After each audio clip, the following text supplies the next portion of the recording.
عملی نیکی میں اصل شے ہے ہمدردی، ہمدردی میں مال خرچ کرنا، اور اس کے لیے ستون ہے زکوٰۃ۔ کم سے کم یہ 2.5% تو نکالو،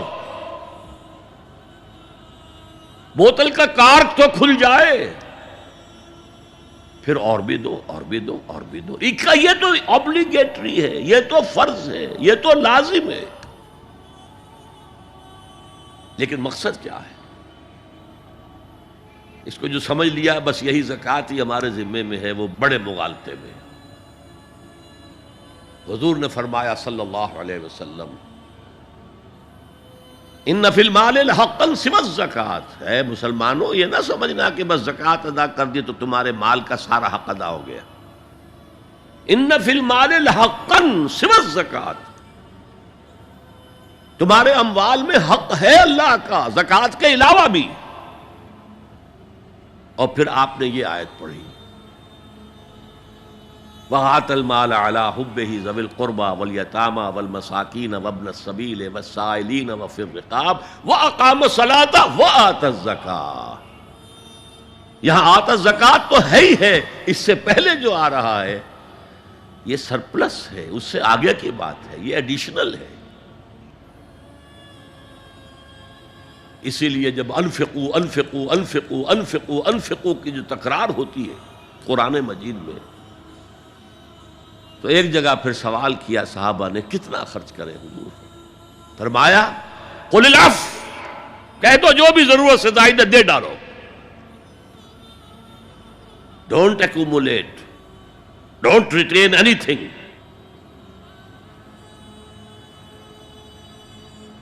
ایک بات آپ سے کہوں، آپ کچھ چونک جائیں گے،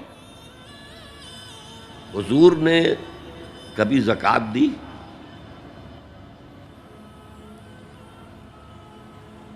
کبھی نصاب کے بقدر پیسہ آپ کے پاس جمع ہوا کہ آپ پر زکوٰۃ واجب ہوتی؟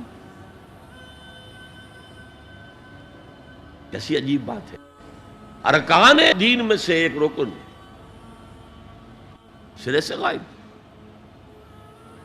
کبھی آپ نے مال رکھا ہی نہیں۔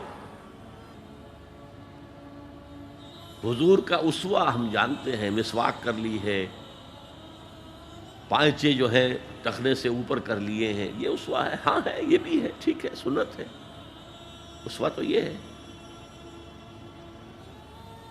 اور صرف آپ کا نہیں، جنہیں ہم کہتے ہیں فقراء صحابہ، ابو ہریرہ، ابو ذر، سلمان فارسی، علی رضی اللہ تعالی عنہم اجمعین، یہ فقراء صحابہ میں سے تھے، کبھی کچھ نہیں رکھا اپنے پاس۔ میں نے بتایا تھا آپ کو شاید کہ حضرت علی کی جب شادی ہو رہی تھی حضرت فاطمہ سے، کوئی مکان تھا ہی نہیں، کہاں لے کے جائیں؟ ایک انصاری نے ایک حجرہ دیا ہے اپنے مکان کا، اس میں حضرت فاطمہ ودا ہو کر گئی۔ He didn't have any home۔ ابو ذر وہ تو دوسری انتہا کو چلے گئے تھے۔ قانون یہی ہے، حلال سے کماؤ، اگر ایک حد سے آگے بڑھ جائے تو زکوٰۃ دے دو، باقی تمہارے اختیار میں ہے، دینا چاہو دو، نہ دینا چاہو رکھو اپنے پاس۔ قانون اس سے زیادہ آپ کو پابند نہیں کرے گا۔ کبھی بھی آپ نے جبر نہیں کیا، ایمرجنسی میں بھی جبر نہیں کیا۔ ایک واقعہ آتا ہے کہ حضور کو کئی وقت کا فاقہ تھا، تھوڑی دیر کے بعد حضرت ابو بکر آئے، آپ نے چہرے سے پہچان لیا کہ فاقے سے۔ پھر حضرت عمر آئے، پہچان لیا کہ فاقے سے۔ شاید حضور خود اپنے لیے نہ اٹھتے نہ جاتے، اپنے دونوں ساتھیوں کو لے کر ایک انصاری کے باغ میں پہنچ گئے۔ انصاری کی عید ہو گئی، فوراً لا کر اس نے کچھ کھجوریں، کچھ انگوروں کے گوشے رکھے۔ اس کے بعد وہ دوڑا چھری لے کر کسی جانور کو ذبح کرنے کے لیے۔ یہ ساری تفسیریں میں کیا بتا رہا ہوں؟ مال یہ نہیں تھا کہ مدینے میں سبھی فاقے سے تھے، موجود تھے جن کے پاس مال تھا، لیکن جبراً آپ نے کسی سے کچھ نہیں لیا۔ جب وہ چھری لے کر چلا، فرمایا دیکھنا کسی دودھ والے جانور کو نہ ذبح کرنا۔ بہرحال کچھ دیر کے بعد وہ گوشت پکا کر لایا، روٹیاں رکھیں۔ اس کے بعد حضور نے ایک روٹی پر چند بوٹیاں رکھ کر کہا یہ عائشہ کو دے آؤ، اسے بھی کئی وقت کا فاقہ ہے۔ اور پھر حضرت عمر کی طرف رخ کر کے کہا عمر یہ ہیں وہ نعمتیں جس کا حساب دینا پڑے گا اللہ کے ہاں۔ فَأَمَّا بِنِعْمَةِ رَبِّكَ فَحَدِّثْ، اور یہ جو فرمایا گیا الہاکم التکاثر میں نعمتوں کا حساب لیا جائے۔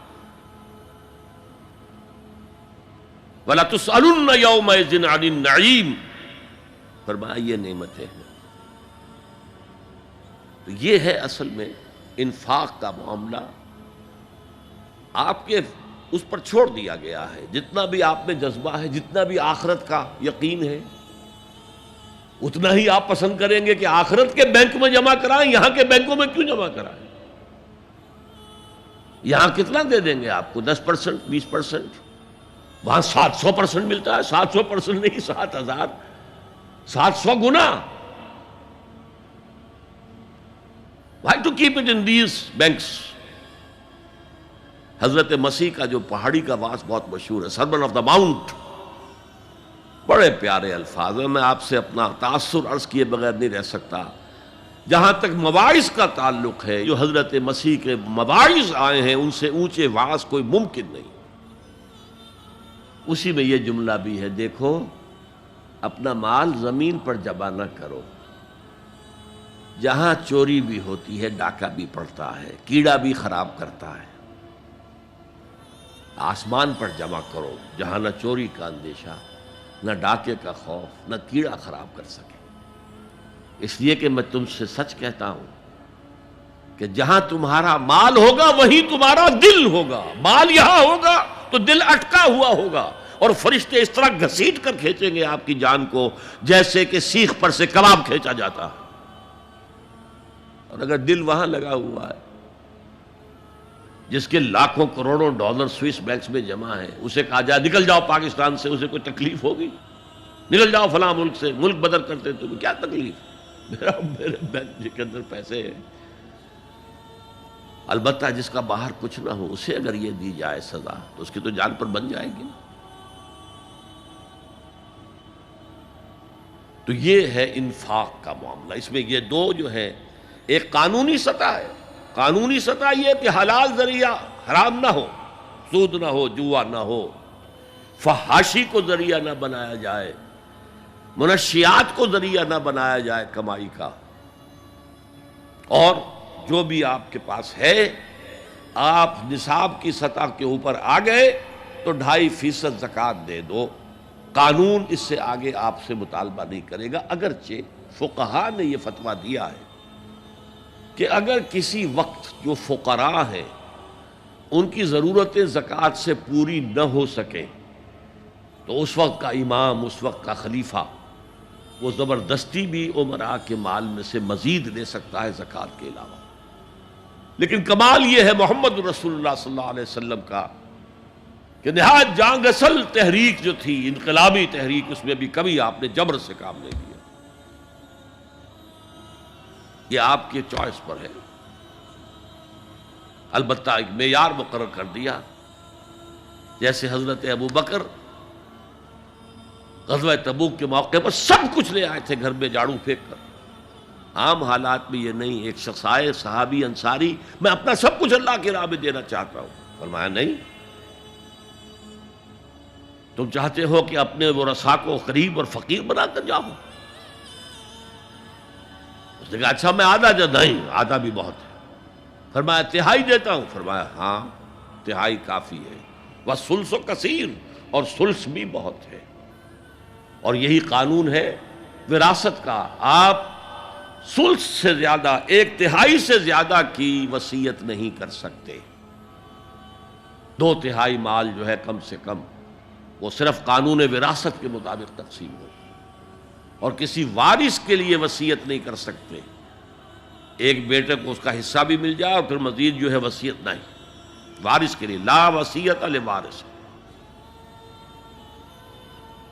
تو یہ ہے زکوٰۃ، در حقیقت اس جذبہ انفاق کو سپورٹ دینے والی شے. کم سے کم یہ تو دو. بوتل کا کور کھل جائے گا تو مزید بھی نکل آئے گا اس میں سے. وَآتَ الْمَالَ عَلَىٰ حُبِّهِ ذَوِي الْقُرْبَىٰ وَالْيَتَامَىٰ وَالْمَسَاكِينَ وَابْنَ السَّبِيلِ وَالسَّائِلِينَ وَفِي الرِّقَابِ وَأَقَامَ الصَّلَاةَ وَآتَى الزَّكَاةَ.